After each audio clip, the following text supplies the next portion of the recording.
All right. Hi, everybody. Dr. Nikita Vizniak here, and I'm ready to take you through one of the most important clinical protocols you will follow with any patient, any client that you're going to work with. It is going to be oHIPMNRS. So we're getting this from the Orthopedic Conditions Manual.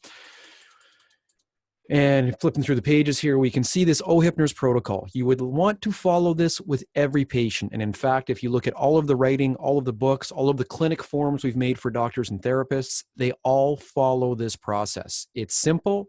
If you do it, you're going to get better assessment, likely better treatments, and avoid yourself medical legal malpractice issues in the future. Might be a win for you right there. All right, so to begin with, the first thing you start with is observation. You observe the patient, greet them, of course, when they come in, but then you're going to observe how they present in your office. What's their body language like? Are they up and ready to move? Are they down and you can tell there's other things going on potentially? Then you'll progress into informed consent about the assessment process, letting the patient know what you would like to do, why you're doing it.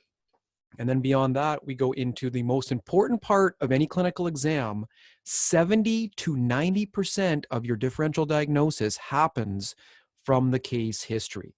So that means people will tell you what is wrong with them and how they want to be treated if you just know what to listen for. Taking a detailed history is probably the most important part of any type of encounter with a patient or client. So once you've got your history and you're going to, of course, focus on goals and outcomes, this is fundamental. Focus on the patient goals. You might be surprised. I know myself in practice, sometimes I'm very surprised about what the patient's goals are. You think they're here for one thing and they're actually here for something totally different. So I always ask, what are your goals for this treatment? And then together, part of patient-centered care, we create outcome markers we can go and use. So after you're done your history, then the rest of this can kind of happen in any order. Let me zoom in here a little bit more, in any order. So you can go into inspection, observing posture, how they stand, all of that good stuff. Then you can progress into motion if you wanted to, or palpation.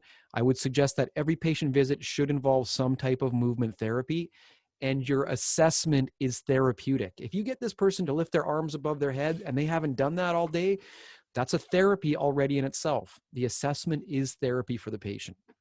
And then you also have neurovascular and referred issues that you're going to evaluate as well. Neuro is just going to be something as palpation is hands-on, of course, but neuro is going to be something as simple as deep tendon reflexes, maybe sensation. You could check capillary refill and pulses for vascular supply. One thing that I'll say for most people, if you look at the small screen, you can see my hand, you'll squeeze it and let it go. You have capillary refill everywhere on your body. So don't just think it has to be limited to the nail beds and looking at temperature too. Referred pain, make sure you don't get tricked, because even though you might have problems in the shoulder, you know, this person comes in to see you and they're like, yeah, I really hurt my shoulder. I got a pretty significant injury right in here, and it's actually referral from a heart attack. You have just missed a major red flag on that patient. So you want to make sure you don't get tricked by referral patterns. Same thing happens for other areas in the body as well, of course. Then lastly, you're going to fade into special tests. Now, what do special tests include? Special tests include things like blood tests, x-rays, MRIs, but they also include advanced orthopedic tests that you might perform as well, like a straight leg raise or whatever else it is. Once you have finished this introductory process of history, inspection, palpation, motion, neurovascular and referred pain, and special tests, you then have ideas of where you want to go with this patient. Realistically, you should have already known pretty much at the start what's going on in the history, and you're looking for confirmation and outcome markers you can use to help facilitate the patient's ultimate goals for the rest of this portion.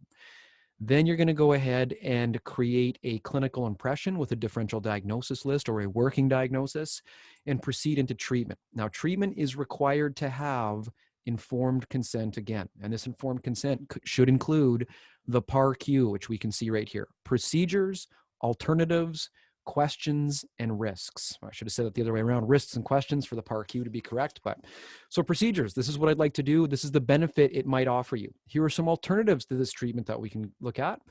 These are the risks associated with it or potential negative outcomes. And then lastly, any questions. And the key theme for all of this is it has to be in language at the level that the patient can understand. If the language level is too high, they don't understand it, it's not true informed consent. And then together, working with the patient, you're going to decide on what's important, which goals you want to follow, and that will create our optimal outcomes for this person. This is what patient-centered care really is, working as part of a team to find the net outcome that the patient wants, or working towards it. And then, of course, you finish off with treatment and home care. So that takes you through the basic process of most patient encounters if you follow oHIPMNRS, observation, history, inspection, palpation, motor function, it's motion, neurovascular screen, referred pain, and special tests, you'll see better outcomes with your patients and avoid medical legal malpractice.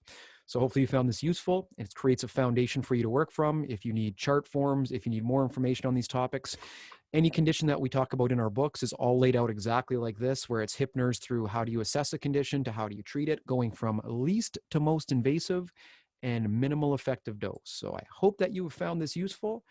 And I'll just flip back to the very start here and say thank you much, thank you very much for your time, and we'll see you in the future.